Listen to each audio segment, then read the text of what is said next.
Welcome to Between Sundays, Practical Discipleship for Everyday Life. I am Tim Beck. I am Beth Ortiz. And we are with you again today with another episode. We're going to have a conversation in a little bit about the head and the heart. Yep, not medically. Just to be clear, we have no skills in that way. No knowledge of anything. I mean, we know some, like we know they exist. Yes, right.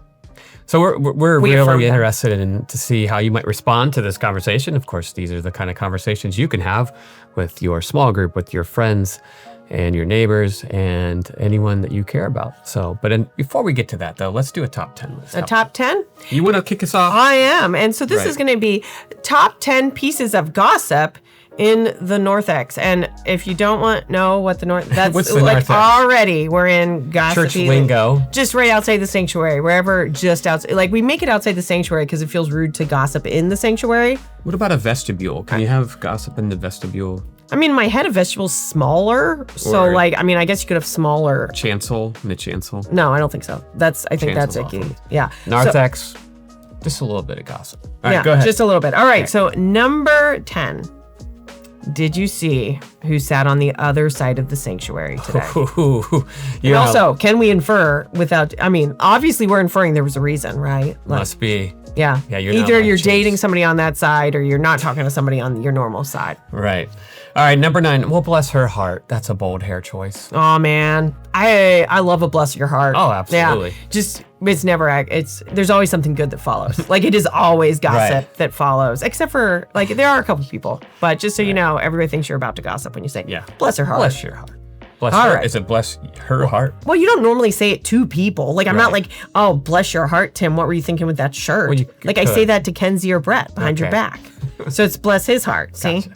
All right, Man, go ahead. He's not very good. Oh, wait, is it my turn? No, it's my turn. Oh, go. Man, I'm going to gossip about that later. Right. Tim's always taking my turn.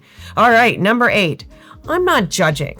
I'm just noticing. That is like a sign. Yeah. I'm not judging. I feel like anytime you say that, it's pretty clear you're judging. I like it when that's disguised as a prayer request. Like, I'm not judging. I'm just judging. Bless their heart. Right. Yeah. Like, did you see who sat? We can just go up the list. We can see who sat on the other side of the sanctuary. Right, see? It's compounding off each other. Number 7, this fits. They say they're just friends. And you got to raise the eyebrow. We do love a dating gossip. Sure. And I think it's a really well-meaning gossip. We're like, oh my gosh, did they find love?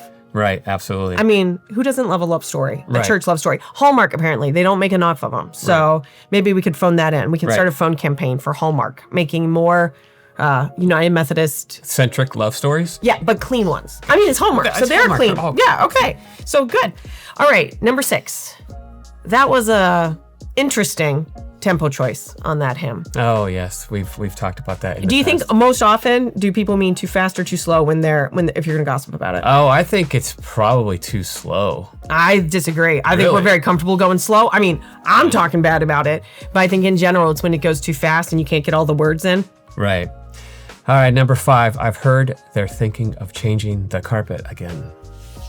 I don't really hear that gossip very much in general because I don't think we change carpet that much. That's true. Yes, I can think of my home church. There's some frayed carpet. Oh, I know. I don't even mean just frayed. I mean, I think we're very good steward carpet buyers. Oh. So we buy carpet that lasts generations. That's a very optimistic viewpoint on carpet. I have a very optimistic view. You know what I actually prefer? The ultimate flooring in a church is when the fellowship hall has the shuffleboard court. I love a shuffleboard court. That's good. Also, do you know how to play shuffleboard? Of course, who doesn't? I've been to Lakeside, so. I don't know how to play shuffleboard. I have been to Lakeside. Yes. I acknowledge it's a place. Okay, all right. All right, number 4. Well, I've always said, and let's just be honest, no one knows what's going to follow, but I'm really confident about it. I feel like I feel like I do that a lot. What? As I always say. Do you have to know your audience, or do people just say that to whomever and whoever? Is it just? I just say to strangers, like at Kroger. I've always. I just walk said. up, as I've always said. Yeah. Their bananas are not the best. Right. No offense, Kroger. Yeah. All right. Number 3. Oh, that child has grown so much. I remember when he was a wee little boy. Okay, I'm gonna ask: is that gossip? I don't know that that's gossip. That's just that's endearing. I mean, maybe not to the little boy that's now at 6 feet tall. I mean, is it gossip? What is the definition of gossip then? That feels factually unless it's not maybe true. it's the tone of voice. Unless it's not true. I think that's it. When it becomes gossip is when you're just making it up. Gotcha. Okay. Yeah. So number 2, did you hear what the pastor almost said in the sermon? I think actually the one is, did you get the subtext of that sermon? Right. Because I will admit, as somebody who preaches, and people have been like, I really loved your subtext. And I was like, there was no subtext. It's kind of terrifying to me. Like, I'm like, I don't know what subtext you got because I didn't have one. The subtext was the Jesus, right? The gospel. That's just main text. Oh. Like, I just start with Jesus. Yeah, let's start stay with Jesus in the middle, and with Jesus. All right. Just very Jesus-centric. Yes. The number one piece of gossip that you might hear in your narthex. Now, don't repeat this, but I'm about to put this on the prayer chain. Oh, yeah, because you don't want to you don't want somebody to beat you to your good prayer chain moment. You got to get points for whoever. I do feel like in some cases saying don't repeat this ensures that as many people as possible know it, which is why I say it about things that I want everybody to know. You know what I prefer to say? Don't tell anybody. No, see, this web series is awesome. A more modern way to say it would be off the record. Off the record. Yeah. I don't know if that's very modern at all. But. I don't know it's modern at all. I'm actually just going to pivot away from Tim at this moment and say we are, again, really excited to talk to you some more about head and heart faith.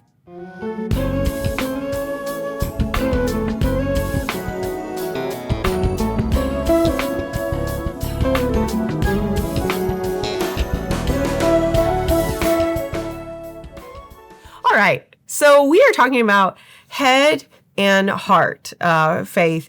And really, we're just going to start with Tim as briefly as possible. Oh, gosh. What do we mean when we say like head and heart and separating those out in this conversation? Well, one way to maybe think about it is head faith is more that knowledge, the things that you're learning about Jesus, the things you're learning about what it means to be a disciple, the things you're learning about just faith in general. So that would be that knowledge-based aspect of faith, learn of Christ, as it says in Scripture. But as far as the heart, is that more of how we care for one another, maybe? Is that more like how we learn empathy? I would definitely agree with your head. I think for me too, heart is some of then how do we meaning make of what we know of the faith? Because it's proven scientifically that adults capture things more when we make our own meaning. And so I think head is where we absorb a lot of the knowledge that we can through different ways. That's good. And then heart is how we make our meaning and how we live it out, which this is kind of key to being a disciple. As we talk about like attributes of discipleship, right. I think it's hard to either be focused exclusively on head or exclusively on heart. So why do you think that balance is important? Well, if you hang out in one space too long, you I don't like to use the word balanced. You get out of rhythm. I think your life may feel a little bit out of rhythm. It certainly, I think, is easy for us to hang out in that headspace of like just learn. And we've talked in other episodes about obviously the importance of learning and having curiosity, and that's certainly a part of a deep faith. But I think the roots come from the heart. That's where you find the deeper connection to a loving God. I mean, let's just be honest. If you are a disciple of Jesus, you are connecting meaningfully with a loving God, and you are then challenged, equipped, empowered to then love others. That's really at the central core of who we are as disciples. Yeah, I think I could agree with that. And for me, I think kind of focused on some knowledge, some head, it helps us know what is true. Through different ways. And then the heart helps us live like it's true, right? Like it matters. And so that balance is really key. So looking at, we're not talking about anybody's individual United Methodist Church here, so nobody take offense, but looking kind of at recent United States, we'll stick with United Methodist. Which way do you think we tip? Like, do we spend more time on head or more time on heart? That's a good question. I don't know. I tend to observe this people hanging out in the headspace. Just because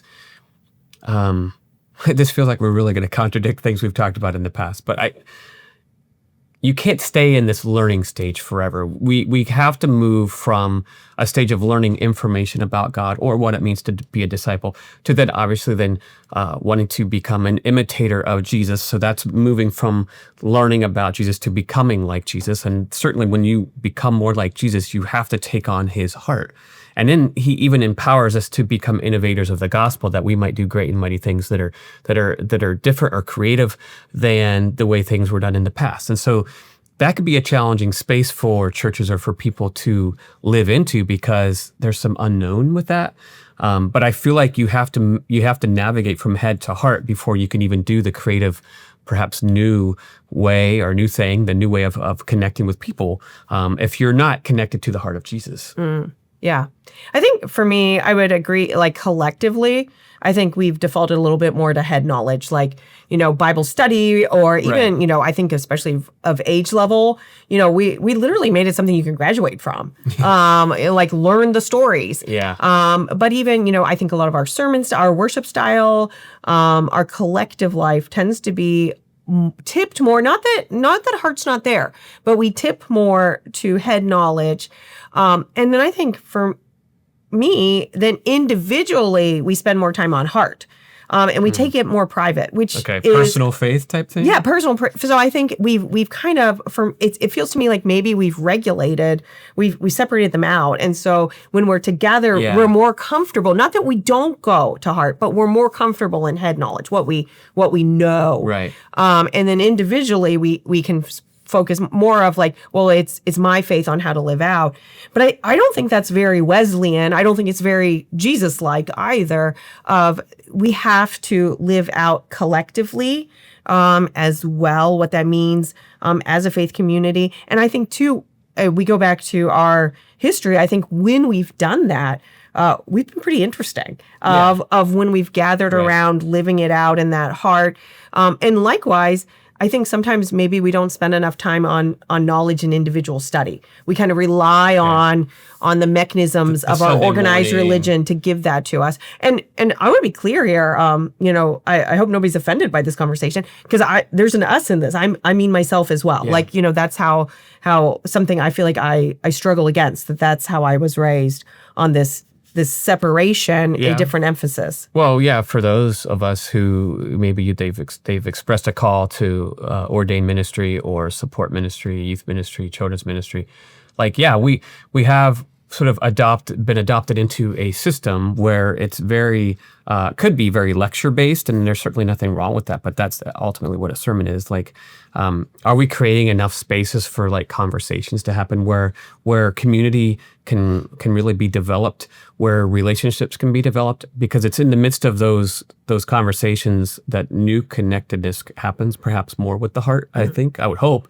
And then of course, if they were serving together, that's a great way for people to truly connect to the heart of God. Mm-hmm. Yeah. I mean, I just agree. And I mean, I do want to say, I think we've made some progress in this in recent times. I feel like at least the churches I grew up in were even more separate like this. So I feel like we're making some progress, but certainly we've got some room to go, and this is just, again, a key part of discipleship.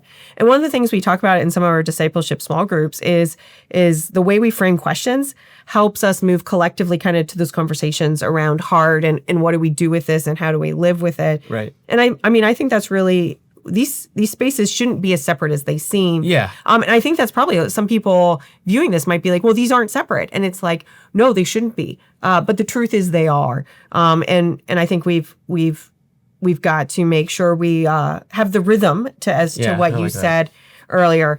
And so again, we just go back to, we would love to have conversation with any of you around if you feel like you individually or collectively are tipping one way or another, or if you feel like you've gotten in good rhythm, and we'd love to have conversations around that.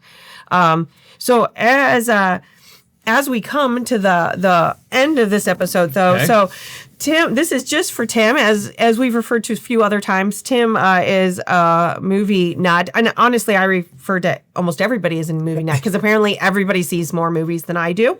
Yeah. So that these are position, so church position, as a movie genre. Ooh, and you're gonna see if you agree with these. All right. Okay. So SPRC chair. legal drama. And here's the reasons. Okay. It's polite, it's tense, and we all brought documentation. Okay. All right. I can see that. Yeah. You're down to play on that I'm one? down, yeah. Yeah. I don't know that I've ever seen a legal drama. Like My Cousin Vinny. It's a classic It one. sounds like a comedy. No. I'm not watching Courtroom it. drama or like... Yeah, I'm not listening anymore. Okay. Okay. So, Christian education director. This feels kind of close to your wheelhouse here. Okay, yeah. Indie film. Okay, so it's critically important. It's deeply meaningful. And half the people interacting with it have no idea how much work it takes. Oh, I like that a lot, especially like in youth ministry spaces.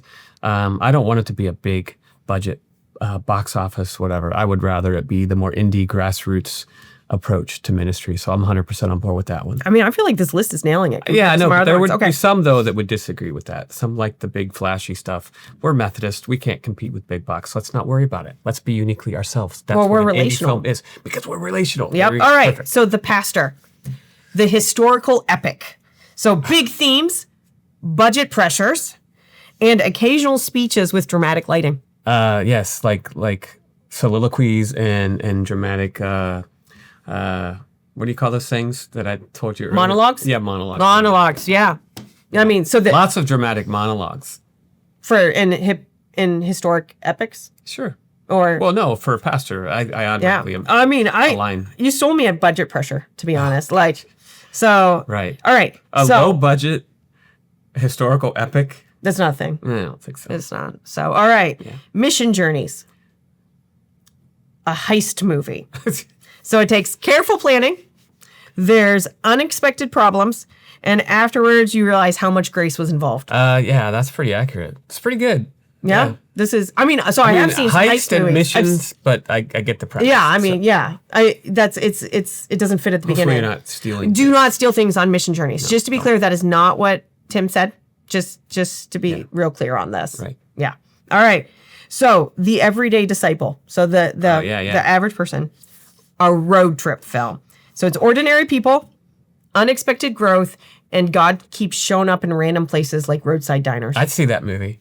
I would see that movie all Really? day You would? long. That's it. Well, I have a few questions for you. All right. no Well, just mailbag a few today. because we're at time. That's all right. We got some quick questions. All right. Rapid fire questions here. All Okay. right. I have no idea what these are. So this is What's the great. most beautiful sound in the world? Hello, darkness, my old friend. Silence. Silence. Okay. Okay.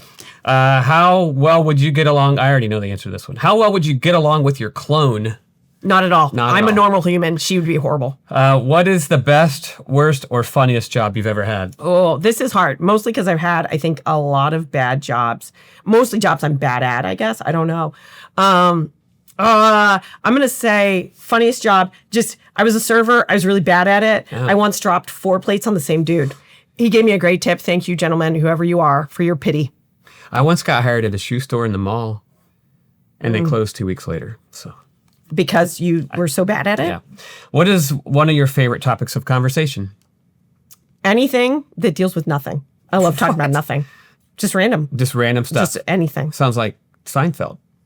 No, I don't like Seinfeld. You don't like that reference? Okay. I don't like the show. All right, 2 more. What do you have on your refrigerator door? Milk. Okay. Hot sauce. What kind of milk? 2%. 2% and hot sauce. And a lot of hot sauce. And smoothies. Okay. And soy sauce. Gluten-free. All right, good. Sorry, and fine. Last question. What's the strangest food you've ever tried? The strangest food I've ever tried, blood rice. But I think what was more strange is how much I loved it. Whoa. What is blood rice? It's rice with blood in it. like, Not human, just to be clear. what?